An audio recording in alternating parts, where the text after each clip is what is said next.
The street was alive and brimming with tiny monsters. Their riotous laughter carried in the cold air like electrical currents, so convincingly similar to that of human children. Their feet crunched over dried leaves as they scurried from house to house, taking claim what this night was so rightfully theirs.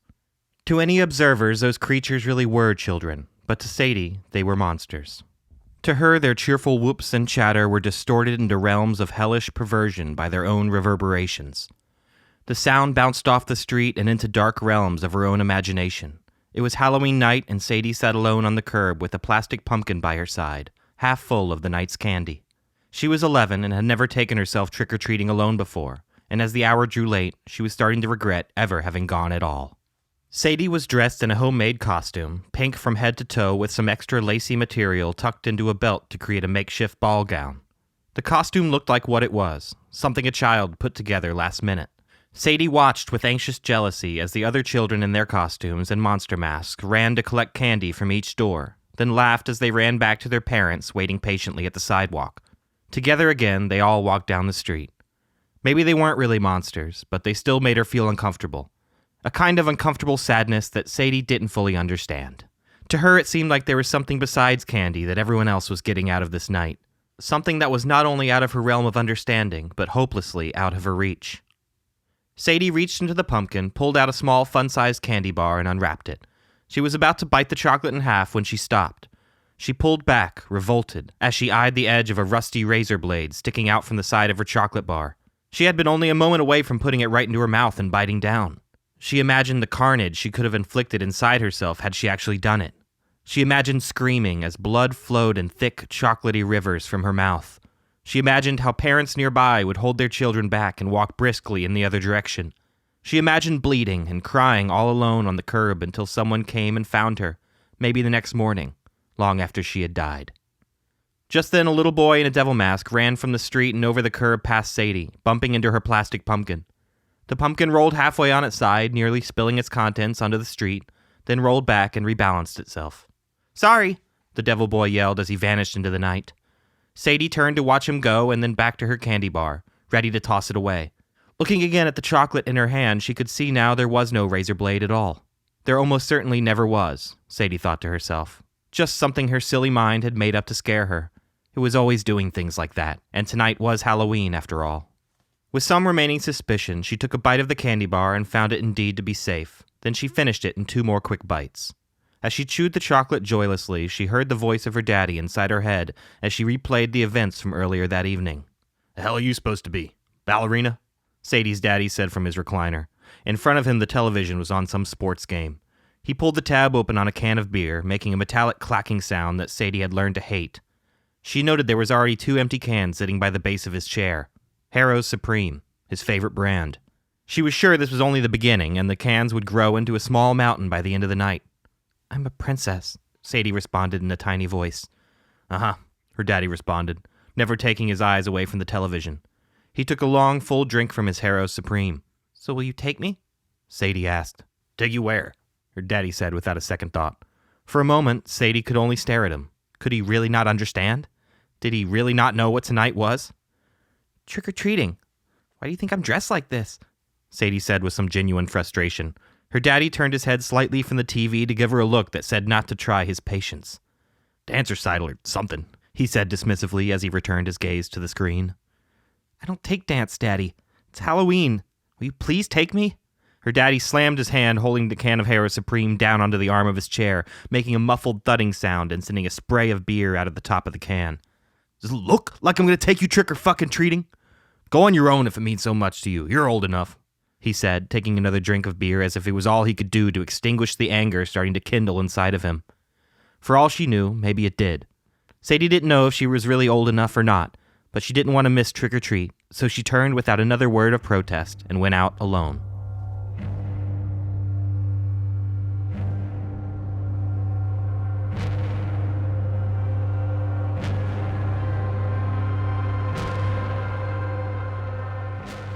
Sadie finished chewing the last of her chocolate bar and tossed the wrapper into her plastic pumpkin.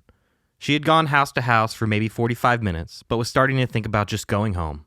She wasn't having nearly as much fun as the other children she passed that night, and she was losing most of her steam.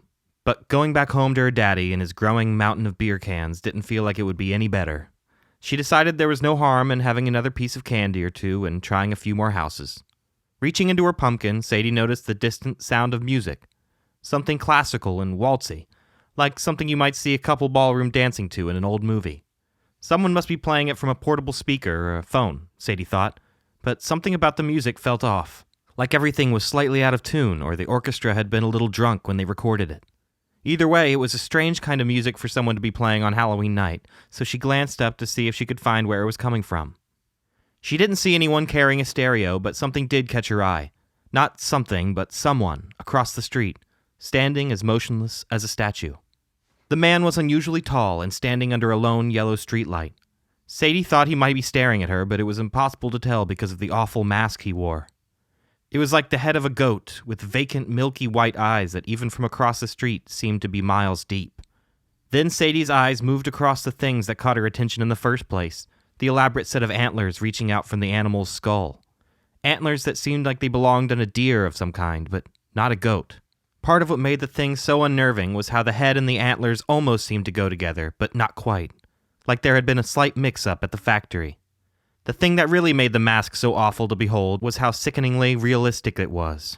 It looked like someone had found some poor hybrid animal of this nature, beheaded it, and wore the head like a helmet over their own. Whatever it was made of, to Sadie it looked like it must be heavy. Sadie decided it was time to move on and tossed her piece of candy back in with the others. Picking up her plastic pumpkin, she walked back down the block, careful not to look back at the man until she had put some distance between them. When she finally got to the corner, she turned back, but the tall man with the strange mask was nowhere to be seen. Good, she thought, and kept walking. On the next block, Sadie spied a house that seemed appealing. The first step was always to look for the houses with their porch lights on. If the light was off, that meant don't bother. This house not only had their light on, but the bulb had been changed out for a green one, and there were fake spider webs and plastic skeletons hanging all around it. This place was most certainly open for business. Sadie walked up to the front door and rang the bell. After a few seconds, a teenage girl answered the door. After taking one look at Sadie's costume, she laughed, trying half-heartedly to stifle it. "Trick or treat," Sadie said through a frown. She didn't like being laughed at. "What are you supposed to be? Bargain bin ballerina?" the teenage girl asked, then laughed again. Quickly, the teenager snapped a picture of Sadie with her phone. "I'm a princess," Sadie replied. "Right, of course. 1,000 apologies, milady," the girl said, and tossed a piece of candy into Sadie's bucket. Sadie started to say thanks, but the door was already closing in her face. It slammed home, and she could hear laughter from inside. Hanging her head, she walked back towards the street, already reconsidering the idea of just going home. She found no satisfaction from that last house. Thoughts of home immediately fell away as Sadie stopped mid-step at the sight of the tall man in the antler mask standing half a block away, still as ever, and squarely in her path. Her tiny hand gripped hard around her pumpkin's thin plastic handle, and without a second thought, she turned and walked the opposite direction. Had he followed her? She had asked herself in a panic. As much as she tried to reason with herself that it was just coincidence, a word she didn't actually know, and that she was only scaring herself once again over nothing, Sadie was unable to convince herself it was true. Something about the stillness of the man compared to everything else. There was somehow purpose in how he stood fixed, while excited children darted around him in every direction. She kept walk without slowing for a moment, and without looking back. She felt if she looked back, then the man might see, and then he would know she was scared of him. Sadie walked past one block, and then another, when something she had seen a moment ago finally occurred to her. Something strange about how the children ran around the tall man as he stood there. They avoided running into him without ever looking up at him. This felt wrong to Sadie because his mask was so upsetting. How could they not look? They were kids too, and kids couldn't help but look at stuff like that. The kids avoided him like one would avoid running into a telephone pole or a fire hydrant. They just ran around him like they didn't even see him at all. Finally, she had put at least 3 blocks between herself and the place she saw the man in the frightening mask, so she decided it was safe to stop and turn around. Just as she had hoped, the man in the antler mask wasn't there. Nobody had followed her. In fact, there was barely anyone around at all. She looked around, and though she could hear the distant laughter of trick-or-treaters, there was nobody besides her on this block. When did that happen? Sadie asked herself. When had she become so distracted that she had stopped keeping track of where she was going? Investigating the unfamiliar block, she was a little surprised to see how it was so different than her own. Here the houses looked significantly older, their yards far less groomed and tidy. There were few Halloween decorations in these yards, and she saw even less illuminated porch lights. No wonder there were no kids here. Sadie didn't want to turn around and go back the same way she had walked, still afraid of running into the strange man. So she decided to take a left to the next block, head down to the end, and take another left. Blocks were just squares, this much she knew, so she could just go around them and get back to where she started. No problemo. Keeping her eyes on the sidewalk as she walked, she imagined the illuminated circles cast by the street lamps as tiny islands, and the darkness that formed between them as an ocean, deep and uncertain. She found herself growing increasingly anxious as she stepped out of one of those islands and into the dark, counting the steps before she found herself inside another circle of yellow light. At the end of the block, she turned left and froze, her little heart plummeting into the pit of her stomach. The tall man with the antler mask was there, standing halfway down the block inside one of those yellow islands of light, still as death. Sadie couldn't believe the man could be so fast to have gotten in front of her like this without seeing him, especially with this block as empty as it was. It was then she noticed the music again, the sound of that slow, drunk orchestra playing mournfully somewhere close, yet also sounding far away. There was no one else around to play the music this time, and she knew it had to do something with the man. She took a half step back, and the street light directly above the man in the antler mask shut off, sinking his island of light into the boundless ocean of blackness. There were still 4 circles of light between her and where the man in the mask stood, but Sadie hated the fact that she couldn't see him anymore. She took another step back, and another of the streetlights went out. Now there were only 3. The darkness had become some kind of wretched, growing thing, reaching out from where the man had been. Another of the streetlights died, erasing its island of light. One of the few illuminated porch lights dimmed, then went dark. It was devouring all the lights around it. Sadie turned and ran. Once again, she didn't think about where she was going, only that she had to get away from that horrible, hungry darkness. She could hear the sound of that crooked orchestra growing louder. Looking over her shoulder, she watched as 2 more streetlights went out. This was not her mind playing tricks to scare her. The darkness was actually chasing her. She pushed herself into an all-out sprint, dropping her plastic pumpkin and spilling its candy guts across the sidewalk. Sadie didn't care about the candy. She didn't care about anything but getting away, making distance between herself and whatever awful fate waited inside that growing darkness. As she ran, she started to cry, tears streaming cold in the wind across her cheeks. She turned at the next block, and again at the one after that. She turned over her shoulder and was relieved to see the streetlights behind, though sparse, were still lit. It was that moment when her shoe connected with a broken edge of concrete, sending her sprawling to the ground. She threw her arms out, protecting her face from connecting with the sidewalk, but her leg took the brunt of the impact. Rolling onto her back in pain, she looked down to see blood beginning to flow from a cut in the center of her bare knee. Her tears returned, stronger than before, fueled now both by fear and physical pain, a combination too much for the heart of any child of 11. Through her tears, she looked for anyone who could help her, but the street was barren. The houses were the same, all dark, save for one. The outside light of the house closest to her was still on, the lone glowing light source on the otherwise vacant street. Painfully, she got to her feet and made her way to the front door of the house. She would usually never go knocking on a stranger's door, but this was an emergency, and it was, after all, the only night of the year where you were allowed to do just that. Plus, as she had already noted, the porch light was on, so she rang the bell. She stood there for a long moment, trying to slow her tears, and rang again. This time she heard a reply from inside. "Don't have any candy!" a voice yelled from inside. Sadie responded the only way she could, by ringing the doorbell again several times in a row. This time she heard footsteps and the muffled clank of the door unlocking from inside. The door opened a small amount and a man stuck out his head. "I said we don't have any candy, so..." His voice trailed away as he looked down at Sadie, still crying and holding her bloody knee. "Oh my God, are you okay? I'm so sorry, I didn't know. What happened?" the man asked, now filled with concern and pulling the door open in order to get a proper look at the situation. "I fell," Sadie stammered as she looked up at him.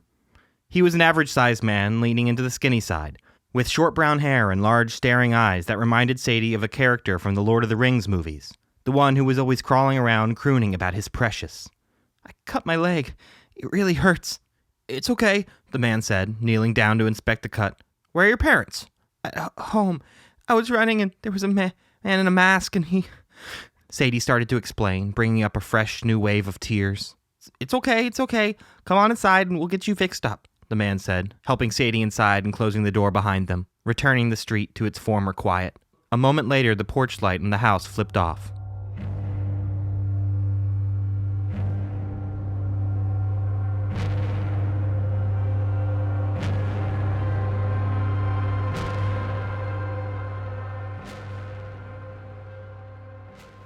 Sadie took a seat on the couch in the living room as the man wiped the blood away from her cut knee with a wet paper towel. On an old television across from her, some old black and white monster movie was on. The man sat back and pressed a cotton ball against the top of a bottle of alcohol, then tipped the bottle slightly, dampening it. "This is going to hurt a little bit," he said as he pressed the cotton ball to her knee. He did not lie, and Sadie winced from the pain, tensing up and pulling back ever so slightly. "There we go. My name's Caleb, by the way. What's yours?" Sadie was still grimacing and looking at the cotton on her knee. "Come on now, it'll help with the pain. What's your name?" Sadie raised her head reluctantly. "Sadie," she said in a small voice. "Nice to meet you, Sadie," Caleb said, taking the cotton ball away and replacing it with an adhesive bandage. "And we're done. Not so bad, right?" Sadie looked down and discovered that he was right. It was really done. "Not so bad," she agreed. "Let me get you some water," Caleb said, standing up and heading towards the next room. "Wait right here."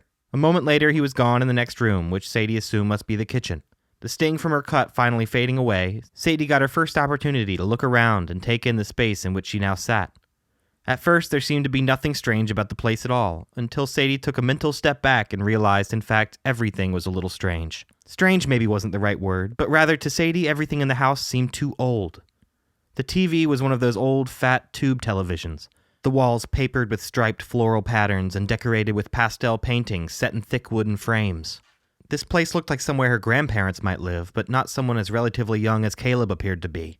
Above the old television, Sadie noticed a mantel lined with framed photographs. Just like everything else in the room, the photos were framed in a style that someone from a much older generation would select. Her eyes landed on the last photograph, which was laid curiously face down, unlike any of the others. Continuing her visual tour of the house from her spot on the couch, her attention finally landed at the end of the adjoining hallway, opposite the direction of the kitchen. Her eyes were drawn to the door at the end because of the colored light spilling from underneath across the hardwood floor of the otherwise dark hallway. It was a warm, consistent orange glow, speckled with the occasional purple blinking on and off every couple seconds or so. To Sadie, it was unsettling, but also strangely beautiful. Just then, Caleb returned holding a glass of water. "Here you go," he said, handing her the glass. "So how come you were out trick-or-treating all by yourself?" Sadie didn't say a word and just shrugged her shoulders, letting her eyes fall back to the monster movie playing on the TV. Caleb tried again. "Did you get separated from your parents?" To which Sadie just shook her head in silence. "Then what?" Finally, Sadie looked up at Caleb and gave in. "Daddy wouldn't take me," she said matter-of-factly. "Why not?" "Just wouldn't, that's all," she said with some frustration. "What about your mom?" Caleb asked. Sadie looked down at her lap for a long moment, then finally replied in her small voice. "My mom's in heaven," she said, keeping her eyes downward. Caleb starts to get the picture and smiles a sad, understanding smile. "I know what that's like. My mom is too." Sadie looks up at Caleb for a moment, so close to crying again, but says nothing. Caleb's smile widens. "Hey, I like your costume, by the way." "Thanks. I made it myself. Everyone thinks I look like a ballerina," Sadie responded solemnly. "Really? I was going to guess princess," Caleb replied. Sadie's head shot up, her face electric with surprise. "I am a princess. This isn't the pretty one I wanted from the store, but it's all I could do," she said. "I like that more than anything from some store. It's got personality." "Thanks," Sadie said, not unsure if Caleb was making fun of the dress after all. "How come you couldn't get the one you wanted?" Caleb asked. "Daddy said no," she replied, the excitement already draining from her voice. "Your daddy say no a lot?" he asked. Sadie thought for a good long moment before responding. "Since Mom died, he never wants to do anything with me. Sometimes I think he wanted a boy." Caleb listened and nodded slowly. "I know what you mean. Sometimes I think my dad wanted the same thing, so he was pretty upset when he ended up stuck with me instead," Caleb replied with a joking smile and a wink. Sadie couldn't help but laugh a little bit. "I had a daddy like yours, you know." "You did?" Sadie asked. Caleb nodded again. "Was your daddy mean?" Caleb nodded, now more dramatically. "The meanest. Only no one knew it but me. Want to know something else?" Caleb asked. His wide eyes narrowed down to slits. Sadie looked at him, her face practically begging to know. "The world is full of daddies like ours. When you're little, people always tell you that your parents are supposed to love you and protect you. All that blood is thicker than water stuff. Well, what they don't tell you is that blood is arbitrary." At this, Sadie furrowed her brow, looked down for a moment, and then back up at Caleb inquisitively. "Arbitrary?" she asked, working out each syllable individually. Caleb smiled again. It means that family only means something if you want it to mean something. Sadie looked down again, considering the idea, trying it out. She lifted her eyes back to the orange and purple glow under the door at the end of the hallway. "What's in that room?" she asked. Caleb looked down the hall and back at Sadie with a smile wide as ever. "I was just having a little Halloween party back there, that's all. Halloween's my favorite day of the year. Always has been. As a kid, I loved getting all that candy. Speaking of which, where's all yours?" Sadie let out a defeated sigh, her thoughts drawn away from the glowing light into the pumpkin she left behind. "I lost it." "Sorry to hear that," Caleb said glumly. To this, Sadie only shrugged and returned a half-interested gaze to the television. Caleb did the same, and for a moment they both watched as a drooling, fanged ghoul stalked a beautiful young girl through a phony Hollywood graveyard. "You know what I like best about monster movies?" he asked. "No," Sadie replied. "They teach you to face your fears. Not just in a good guy saves the day kind of way, either. They show us that dark and light are two sides of the same coin. Some things are made to live on one side, and others do better on the other. You see?" Caleb grinned, but Sadie only looked confused. "I don't think so. What I mean is, the wolf man doesn't walk around all night afraid of the dark. He doesn't need to be. He's comfortable there. People are the same way. Get it?" Caleb's smile widened. Sadie thought about what he said and frowned a little. "I think I should be going home now. Thanks for the Band-Aid," Sadie said as she started to stand. "Not on that leg, you're not. I'll drive you home myself in a few minutes, but first it's my Halloween obligation to offer you some candy, especially since you tragically lost yours," Caleb said, heading back towards the kitchen. "You said before you didn't have any," Sadie protested. "Yeah, well, maybe there's some stowed away somewhere," Caleb replied, disappearing again into the next room. Sadie watched him go. Then her eyes moved back to the orange glow with blinking purple seeping out from the door at the end of the dark hall. Slowly, she edged herself off the couch. She was preparing to drop her sneaker onto the floor when Caleb popped his head back into the room. Quickly, she scooted back to where she had been sitting. "No candy, just like I thought," he said. "How about some ice cream instead? Ice cream always makes me feel better." "Sure, thanks," Sadie replied, and Caleb vanished once again into the kitchen. Once he was gone, Sadie slid off the edge of the couch again, careful not to make any noise, and creeped towards the dark hallway. She walked past the mantle of photographs and let her curiosity get the better of her, lifting up and inspecting the one that had been laid face down. It was difficult for Sadie to make out who was in the photograph at first because the glass inside the frame was smashed. But after a closer look, she could distinguish a man and a woman and a boy who looked like a younger version of Caleb. He had the same wide-set, somewhat buggish eyes. She placed the photo back down the way she had found it and moved into the dark hallway, each step moving closer to the mysterious door that she couldn't help but fixate upon. There was an ocean of orange light waiting behind that door, where Caleb had been having his Halloween party, and Sadie needed to take a look. Her hand fixed around the doorknob and turned. She pushed the door, which swung open easily on its hinges. Washed in deep orange light, Sadie's face sank into a pallid expression of horror. Her hands flew up to cover her mouth, afraid she would be unable to control herself and that she would scream. She felt like screaming. In the room, tied to two chairs with orange string lights, were the mutilated bodies of two elderly people. It was clear one had been a woman and the other had been a man, but beyond that, nothing was clear. Their throats had been cut and their faces horribly disfigured. Their eyes carved out to black, bloody holes, the tips of their noses cut off and their mouths slit open on either side. In their own twisted ways, they appeared much like jack-o'-lanterns, only all white and painted with the blackish-red face paint of dried blood. Sadie felt like throwing up, screaming and crying all at once. She felt a little dizzy and didn't want to see any more. Closing the door would involve reaching inside to grab the handle, and she didn't think she could do that, so she just backed away into the hall. "He told me you were coming, you know. The man with the antlers," Caleb's voice said calmly from behind her. Sadie really did scream then. She couldn't help it, but it was a short, stifled scream as she turned around to face Caleb. He was standing at the end of the hallway with a bowl of ice cream in his hands.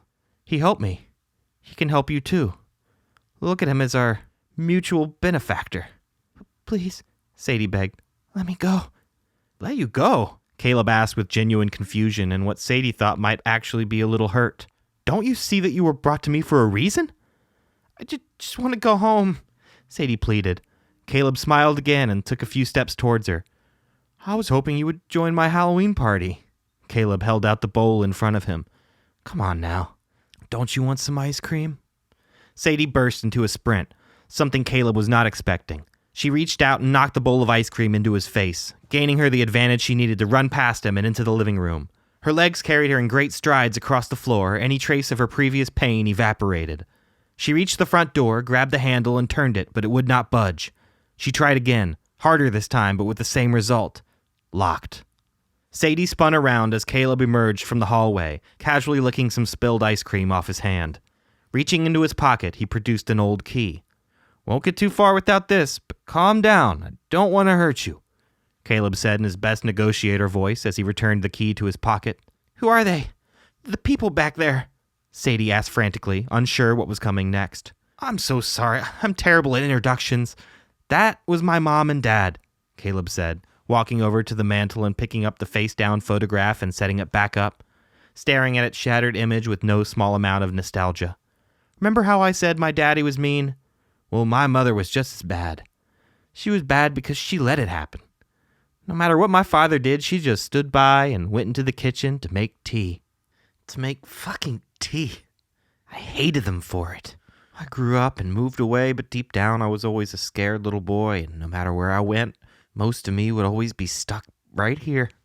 A tear fell from Caleb's cheek onto the growing edge of a sinister grin. "Until I met our mutual friend, that is. He showed me how to be strong. Showed me I didn't have to be afraid of the dark anymore. I think maybe that's why he picked you too." Sadie ran again, knowing she wouldn't get the same surprise head start she had last time, but also knowing she was a lot younger and quicker than he was. She bolted towards the kitchen. Caleb reached out and tried to grab her, but was only able to nab a handful of Sadie's translucent pink dress. A long piece tore, but it did nothing to slow her down. She was in the kitchen before Caleb had a chance to even pivot around. Inside the kitchen, Sadie found no back door or open window to salvation. On a small dining table in the middle of the room was the remaining ice cream melting in its tub and a fresh jack-o'-lantern, a real one this time, with a butcher knife sticking out of its forehead. The only windows were small and set high up the wall. There was one she might be able to get to if she climbed up onto the counter, but there was no time to climb up there. Caleb had entered behind her. "Don't be scared, Sadie. We're the same," Caleb pleaded. "Stay away from me," Sadie screamed. Caleb threw his hands up, showing Sadie he was no threat, and gave her his best nice guy smile. "Whoa now, calm down. I told you I don't want to hurt you." Sadie looked at the knife in the jack-o'-lantern's head and then to the tub of ice cream. "What did you put in the ice cream?" Sadie demanded. "Just chocolate sauce," Caleb replied innocently. "No, you put something in there and you were going to have me eat it," Sadie refuted. "Why would I want to do a thing like that?" Caleb asked, taking steps closer to Sadie. "Just let me go," Sadie cried. At this, Caleb's smile faded, and for the first time he seemed truly on the verge of anger. "Go where? Back home to your daddy? You gonna run back to him so he can tether himself to you and drag you down until you drown? So he can throttle every ounce of potential out of you? So you can grow up and become just another unremarkable thing in an endless gray sea of dull things? So just like the others, you can die an unremarkable death and be buried in a hole your daddy dug for you. Is that where you want to go?" Sadie didn't want to hear what he had to say. She just repeated, "Please let me go," hoping if she continued to insist, he would just give in. "Don't do that. Don't act like you're one of them. You're not like them," Caleb exclaimed. "Don't you see? People like you and me don't have to be afraid of the dark anymore. We can live there."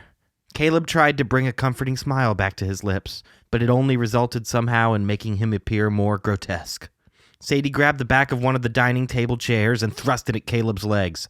Then Sadie leaped onto the chair and across the top of the table, back towards the door. She had no idea where she planned to go now, but staying away from Caleb remained top priority above all things. Caleb knocked the chair away and dove after Sadie, grabbing her by the ankles and landing on his stomach across the table. He yanked her backwards, but Sadie grabbed the edge of the table, flipping the entire thing over on top of them. The stabbed jack-o'-lantern and ice cream went crashing to the floor along with Caleb and Sadie. They struggled on the ground, but now it was a match of pure muscle, and Caleb easily gained the upper hand. "You were supposed to be different," he growled. "He said you would be different." Caleb's hands found their way around Sadie's throat and started to squeeze. Sadie flailed madly but was helpless to overpower him. She coughed and gagged for air. Her throat felt like it was on fire. "He said you would be different," Caleb repeated, spit flying through his teeth as he pressed down harder. "He said you were—" But Caleb stopped mid-sentence. His eyes, already naturally buggish, now appeared almost twice their normal size. His eyes darted to the jack-o'-lantern lying on its side next to them, staring stupidly up at him. There was something different about it, but Caleb understood what it was almost immediately. The knife was missing from its head, and he thought he might have just found it. He looked down at the blade, which was now buried halfway into his chest. Sadie's tiny hand gripped around the handle. Caleb released his grasp around Sadie's throat and pulled away from her. Sadie, gasping for air, never let go of the knife, which slid easily out of the wound as Caleb fell backwards. Blood flowed in thick, dark rivers from his chest.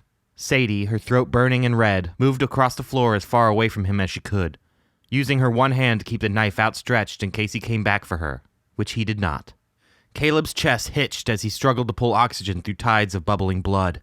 His eyes locked with Sadie's and, despite the pain, managed a faint smile and 3 final words.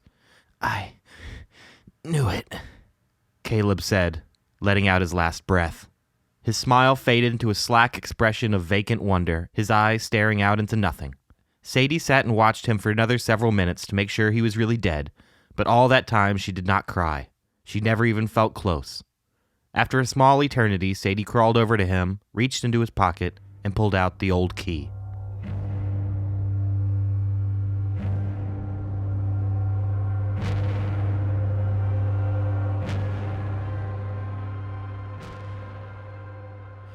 Sadie walked home alone down dark suburban streets, her princess costume drenched with drying blood, and realized 2 things. First, Caleb had been right about one thing. She was no longer afraid of the dark. She had overcome it already once tonight. Secondly, she hadn't been lost after all, only disoriented with fear. Now that she was approaching the task of finding her way home with a level head, she found it was actually not so difficult. She recognized most of the street names on the signs and just started following the ones she knew. They would eventually lead to another familiar street, and then she would follow that. Along the way, she came across her abandoned plastic pumpkin. Most of her candy was still inside, so she picked it up and carried it with her. She helped herself to a few pieces as she walked. Soon, after following more familiar street names, she started to recognize houses she knew to be near her own. Pretty soon, she was walking up to her own front door. Using the key under the mat, she let herself in. Inside the house was dark, but she followed the sound of the television into the living room where she found her daddy much the same as how she left him, sitting in his recliner with a beer in his hand. He was asleep, lit only by the TV in front of him. At the base of his chair was exactly what Sadie had imagined, a large pile of discarded empty beer cans. She looked at her daddy with rising disgust and decided to go up to her room and maybe go to sleep. She turned around and had only taken a step when she heard the television announcer cut off into white noise, static that soon faded into the distinct sound of music. It was the off-key, slow, drunken orchestra once again playing their lonely dirge. She felt warmth on her back and saw the room around her was filling with a growing orange light. Looking down at her sneakers, she saw tendrils of mist creep around them and spread across the floor. Sadie turned around and was not shocked at what she saw, nor was she afraid. Somehow she had been expecting him. The tall man in the antler mask was there. He was standing behind where her daddy slept. From underneath the mask, thick mud oozed down his body. She could see his skin was marked with hundreds of tiny cuts and various hieroglyphs she couldn't read. He held his arm out to Sadie, and gripped in his hand was a butcher knife. It wasn't just any knife, but it was the same one she had used on Caleb less than an hour before. His blood was still caked onto its steel. He offered the knife, handle first, out to Sadie. Sadie stared for a long moment into the fathomless white eyes set deep in the animal mask, then down to the knife, then down to her father, down to his throat. The haunted classical music continued, but Sadie found she could hear beauty in it now too. She looked at the television where she could see the scrambled images of the orchestra themselves performing the piece in concert. She saw with faint interest that they were in fact an orchestra of corpses. Bloated, blue, and rotted things, holding up their instruments and lurching through their parts. Among the musical dead, she saw familiar faces. Caleb's parents, their faces cut into sagging jack-o'-lantern grins, both holding violins, or possibly violas, among the string section. Next to them was Caleb, his body soaked with blood, drawing a bow listlessly across some ancient cello. He was far less decayed than his fellow musicians, but Sadie expected that would change over time. She expected this in the same way she expected the orchestra would soon be gaining a new member. Someone to fill out the low end and the brass section, perhaps. She looked back to her father, still asleep in his recliner. The tall man with the antler mask was still holding the knife outstretched to her, but upon inspection of her hand she realized there was no need to take it, because it was already there. Her fingers wrapped tightly around the handle of the knife that had tasted blood earlier that very night. It was hungry now. She could feel its pulse quickening along with her own. Looking back up to her father, she saw the tall man was gone, but that was no matter. She would see him again soon. Sadie smiled for the first time in a long time. It felt good to smile, she thought, and lifted the knife.